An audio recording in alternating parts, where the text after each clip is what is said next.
통상 많은 사람들은요, 자신의 능력만큼 하나님을 이해하는 경향이 있는 것 같아요. 내가 10의 능력을 가지고 있다면 하나님은 그래, 나의 10 능력보다는 더 능력이 많으신 분이다, 이렇게 생각하는 것 같고요. 그러나 내가 100이라는 능력을 가지고 있으면 하나님은 100보다 더 큰 능력을 가지신 분으로 이해하는 것 같습니다. 구멍가게를 이제 운영하시는 분은 구멍가게보다 훨씬 크신 분이라고 이해할 수가 있어요. 근데 내가 만약 전 세계를 경영하는 대기업의 회장이라면 하나님은 전 세계를 경영하는 분보다 더 크신 분으로 우리가 생각하게 된다라는 겁니다. 그래서 과거에 보니까요, 이 왕이라는 절대 권력 아래서 살았던 우리 믿음의 선조들 보니까요, 자신이 경험한 이 땅에서 최고의 존재가 누구였습니까? 과거의 믿음의 선조들, 왕이었어요. 그들은 다 왕 밑에서 살았거든요. 우리나라도 옛날에 왕 밑에서 살지 않았습니까? 그래서 그들은요, 이 하나님이 그 왕보다 더 크신 분이다 라고 이렇게 이해를 했다는 거예요. 이에 그들은 하나님을 뭐라고 불렀느냐? 만왕의 왕이시다 라고 신앙을 고백하면서 살았습니다. 세상에 많은 왕도 있지만 그 왕보다 더 크신 왕이다 라고 그들은 이해했다라는 거예요. 과연 우리 성도님들께서는, 우리 신앙의 선조님들이 하나님을 만왕의 왕이라고 고백한 그 느낌이 가슴에 와닿는지 모르겠습니다. 아마 제가 생각할 때 잘 느껴지지 않을 거예요. 왜냐하면 오늘날 대부분의 사람들은 과거와 같은 절대 권력의 왕을 경험해 본 적이 없기 때문이다 라는 겁니다. 그런데요, 이제 북한을 보니까요, 아닌 것 같아요. 하나님은 만왕의 왕이라는 표현이 가슴에 쉽게 그 사람들에게는 와닿을 것 같다라는 생각이 듭니다. 아니 보니까요, 그들은 김정은을 왕처럼, 신처럼 생각하면서 살고 있어요. 김정은 앞에 가면요, 눈물 흘리고 온몸을 띠면서 환호할 정도로 이 김정은을 최고 존엄이라고 고백하면서 살고 있습니다. 최고 존엄이 뭐예요? 왕보다 더 높은 존엄하신 분이라는 거예요. 거의 신격화시킨 거거든요. 그래서 북한 사람들에게는 하나님은 최고 존엄인 김정은보다도 더 존엄하신 분이다 라고 말하면 그들은 쉽게 이해할 것 같다라는 겁니다. 맞습니다. 우리는요, 우리가 이해하는 하나님의 능력보다 하나님께서는 더 크고 위대한 능력을 가신 분이다라는 것을 알아야 한다라는 거예요. 하나님은요, 우리가 생각하는, 상상하는 것 이상을 뛰어넘는 능력을 가지신 분이다라는 겁니다. 그래서 시편 147편 5절은 우리가 믿는 하나님이 어떤 분인지 우리에게 알려주고 있어요. 우리 주는 위대하시며 정말로 크신 분이라는 거예요. 능력이 많으시며 그의 지혜가 무궁하시도다. 아멘. 우리 성도님들께서는요, 하나님께서 위대하시고 능력이 많으시고 지혜가 무궁하시다라는 사실을 믿으십니까? 하나님의 그 크신 지혜로 하나님은 이 온 우주 만물을 만드신 거예요. 여러분들의 지혜를 아무리 다 사용해도 원수 하나 못 만드는데 하나님은 그 무한하신 그 능력과 지혜로 우주 만물을 만드셨다라는 거 여러분들 아셔야 돼요. 그렇다면 우리는요, 그 크신 능력을 가진 하나님께 어떻게 해야 되느냐라는 거예요. 바로 오늘 본문의 말씀은 그 답을 우리에게 알려주고 있다라는 겁니다. 그 답이 뭐예요? 여호와의 그 크신 능력을 구해라 라고 말하고 있습니다. 하나님의 그 크신 능력을 구해라 라고 말하고 있는 거예요. 쉽게 말해서 하나님의 능력은 너무나도 크신 분이기에 우리는 그분에게 그 능력을 베풀어 달라고 구해라 라는 그런 말씀입니다.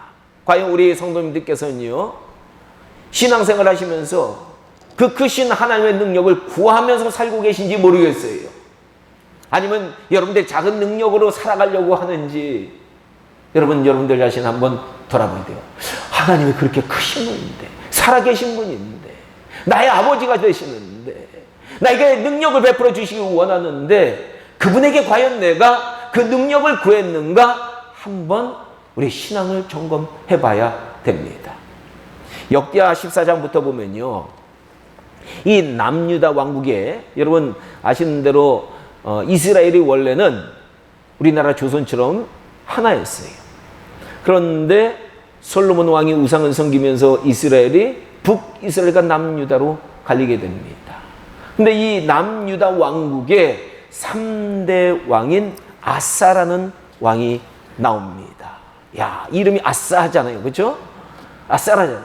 그래서 이 아싸라는 왕이 신앙이 매우 좋았어요. 그래서 왕이 되자 이방 제단과 산당을 없애버리고 우상들을 다 없애버립니다. 심지어는요, 자기 어머니가요, 아세라 목상을 만들어가지고 섬기는 거예요. 그래서 어머니가 그러시면 됩니까? 우리가 하나님을 믿는 민족인데 그러시면 됩니까? 안 됩니다 하면서 이 어머니의 태우의 자리를 폐하고 그 우상을 찍어 빠서 기드론 시내가에 불살라 버릴 정도로 신앙이 좋았다라는 거예요. 또한 이 아사 왕 때 아프리카의 구스에서요, 100만 명의 거대한 군대가 침략을 해옵니다. 그러자 이 아사 왕은요, 하나님께 나아가 이렇게 부르짖어 기도합니다. 여호와 하나님이시여, 힘이 강한 자와, 구스를 얘기하는 거예요. 아프리카 군대를 얘기하는 거예요. 이 약한 자 사이에는 주밖에 도와줄 분이 없사오니 우리 하나님 여호와여, 우리를 도우소서.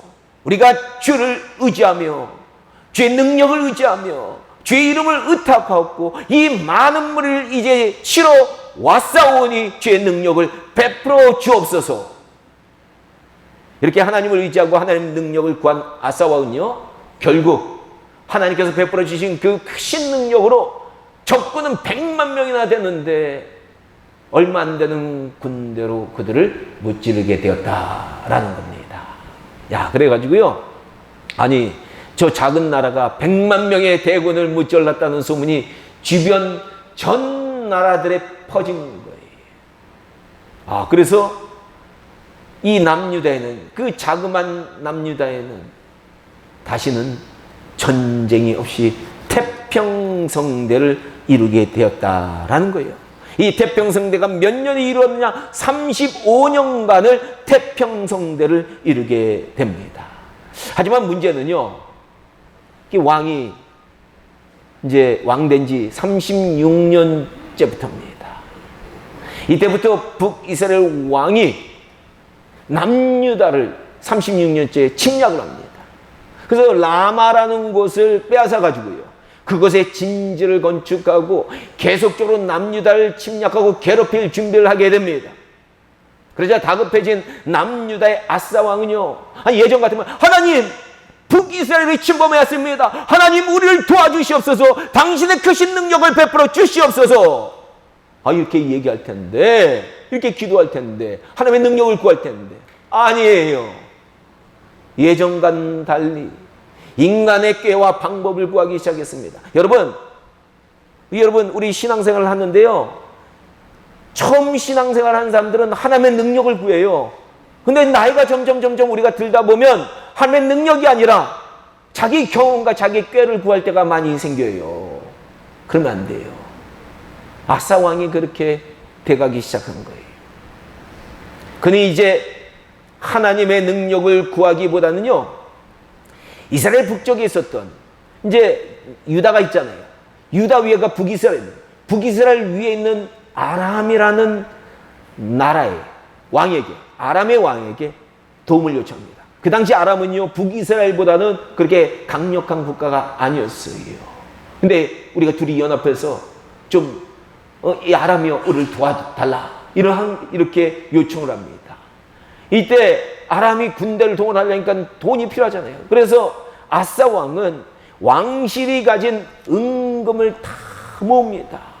근데 그것까지 부족한 것 같아요. 그래서 하나님께 드려진 하나님의 이 성전의 은금을 가져다가 아람의 왕 벤하닷에게 바치면서 북이스라엘을 제발 공격해달라고 부탁을 하는 거예요. 아니, 예전 같으면 하나님께 예물을 가지고 가가지고 하나님께 예물을 드리면서 하나님 나를 도와달라고, 하나님의 능력을 베풀어 달라고 기도했던 그 왕이, 이제는 하나님의 성전의 제물을 뺏어다가 아람 왕에게 바치는 거예요. 이 요청에 아람 왕 벤하닷은 북이스라엘 수도를 공격하게 됩니다. 그러자 남유다를 침범하러 왔던 이 북이스라엘 왕이 뒤통수를 맞잖아요. 그래서 북쪽에서 쳐들어오는 아람의 군대를 막기 위해서 라마의 진지를 한참 건축하다 포기하고 군대를 이끌고 우선 북쪽부터 막자 해가지고 퇴각을 하게 됩니다.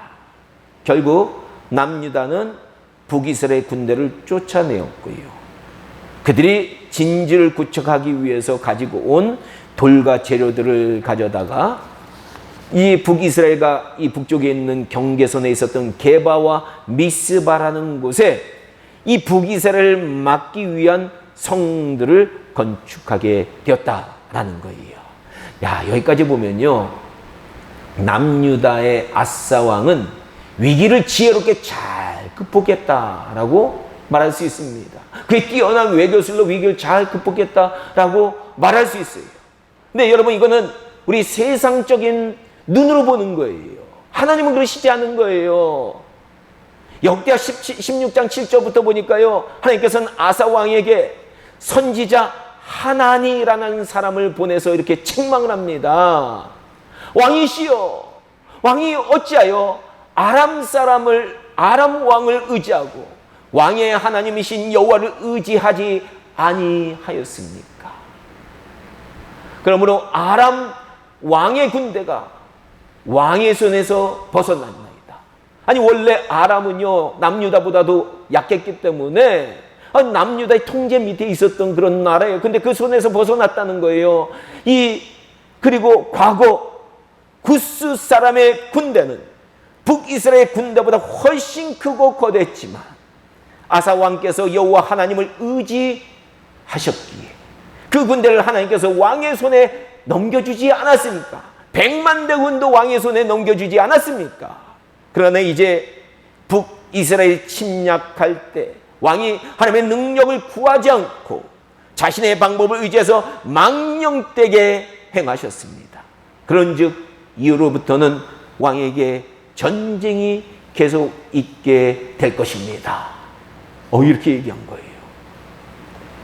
이 선지자 하나니의 책망이 이런 뜻이에요. 하나님의 능력을 의지하고 하나님의 능력을 구하지 않는 아사 왕 때문에 북쪽 세력인 아람이 아사 왕이 준 은금의 많은 재정을 통해 강력한 군대를 이루어서 이제는 그들이 강력해진 군대를 가지고 북이스라엘뿐만 아니라 남유다까지 계속 괴롭히는 전쟁을 일으키게 될 것이다 라는 하나님의 말씀입니다. 맞습니다. 잠시 인간의 지혜와 방법이 성공할 것 같지만요, 결국에는 인간의 지혜와 방법을 한 것은 더 큰 위험을 가져오게 된다라는 것을 우리에게 알려주는 말씀이에요. 그러니까 여러분, 우리 신앙인들이 늘 주의해야 되는 게 뭐냐면, 직장을 구하거나 인생이 중요한 선택을 할 때 하나님의 방법으로, 하나님께서 원하시는 길을 가는 것보다 내가 원하는 나의 생각과 나의 방법으로 가게 되면 당장은 나에게 오는 어려움을 넘어가는 것 같지만 결국에는 더 큰 어려움이 올 수 있다는 거 여러분들 우리가 명심해야 되는 거예요. 그런데 이 하나니 선지자의 경고를 들은 아사 왕은요, 회개하지 않은 거예요. 아니, 과거에 다윗 왕은 어땠습니까? 나단 선지자의 그 책망에 회개를 했잖아요. 그런데 하나니 선지자는 회개한 것이 아니에요. 아니, 그는 이 아사 왕은요, 아니 내가 나의 외교술로 뛰어난 외교술로 좋은 결과를 냈는데 이게 무슨 말이냐 하면서 화를 내면서 하나니 선지자를 감옥에 가두게 됩니다. 그리고 그 당시 이 아사 왕에게 하나님의 바른 뜻을 얘기하는 여러 사람들을 또 핍박하게 됩니다. 결국 하나님께서는요, 이 아사 왕에게 깨달으라고 이제 몸까지 치셔요. 그래서 발에 병을 주십니다. 그래서 생명이 위독하게 만드셨어요. 회개하라는 얘기예요. 하나님께 돌아오라는 얘기예요.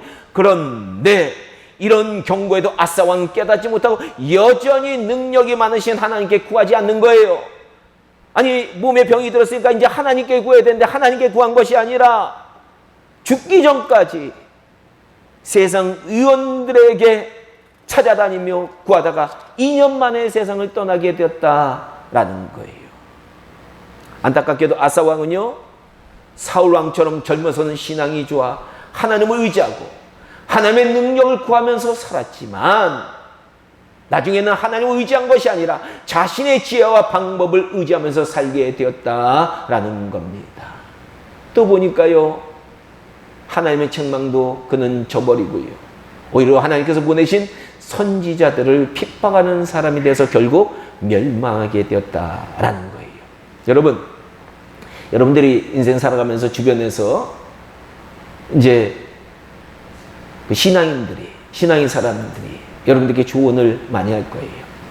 바른 조언을 할 때가 있어요. 내 마음에 안 드는 조언을 할 때가 있어요. 그럴 때 그거를 거절하면 안 돼요.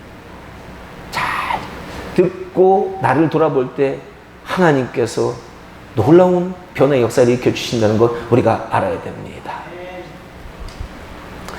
오늘 우리가 이 아사 왕의 이야기를 들으면서 깊이 새길 말씀 하나가 나와요. 그 말씀이 뭐냐? 선지자 하나니가 아사 왕에게 알려준 역대하 16장 9절의 말씀이에요. 16장 9절 말씀.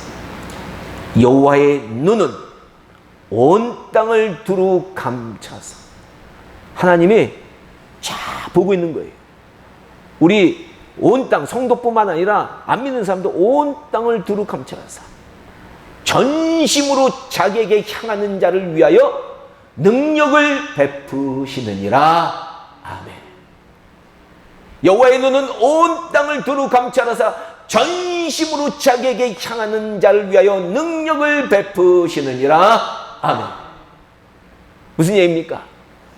하나님께 전심으로 구하는 자, 하나님께 전심으로 향해 있는 자에게 하나님께서 능력을 베풀어 주시는 거예요. 그 크신 능력을 베풀어 주시는 거예요. 우리 성도님들께서는 위대하고 능력이 많으시고 지혜가 무궁하신 하나님께서는요, 전심으로 하나님께 향하는 자들이 그 크신 능력을 베푸신다는 사실을 믿으십니까? 아, 믿으세요? 아, 안 믿는 것 같아. 믿으면 아멘 할 텐데. 안 믿는 것 같아. 믿음이 없어요. 이 사실을 믿어야 우리는 하나님께 전심으로 향하는 신앙생활을 하는 거예요. 아니, 하나님이 능력이 그렇게 크신데, 하나님이 내가 전심으로 하나님께 향하면 하나님께 그 크신 능력을 베풀어 주시는데 어떻게 전심으로 하나님께 향하지 않게 됩니까? 하나님만 난 바라볼래요. 하나님께 나는 간구할래요. 이렇게 되는 거예요. 그러나 우리가 이 사실을 믿지 못하면 우리도 아사 왕처럼 잠시는 믿음을 가지는 것 같지만 조금만 어려움이 와도 하나님의 능력을 구하기보다는 자신의 지혜와 방법으로 살아보려고 하다가 패망하는 인생을 살게 된다라는 거 여러분 아셔야 돼요. 우리 크리스찬들은요, 절대로 아셔야 돼요. 하나님을 향해야, 하나님께 구해야 우리 인생이 풀려요. 우리 인생이 복받는 거예요. 인간의 방법으로 절대로 안 돼요. 인간의 방법으로 하면 그냥 피곤만 해요, 인생이. 부디 우리 성민교회 성도들께서는 전심으로 하나님께 향하는 믿음의 용사들이 다 되시길 주님의 이름으로 간절히 축원합니다. 하나님께 구해야 돼요. 하나님께 구하려면 하나님께서 구해서 하나님께서 그 크신 능력을 우리에게 베풀어 주시면 우리가 전심으로 전심으로 하나님께 향해야 되는 거예요. 전심으로 향해야 돼요. 하나님의 얼굴을 전심으로 바라봐야 돼요. 그럴 때 하나님의 놀라운 역사가 일어날 줄로 믿습니다. 아멘. 기도하겠습니다.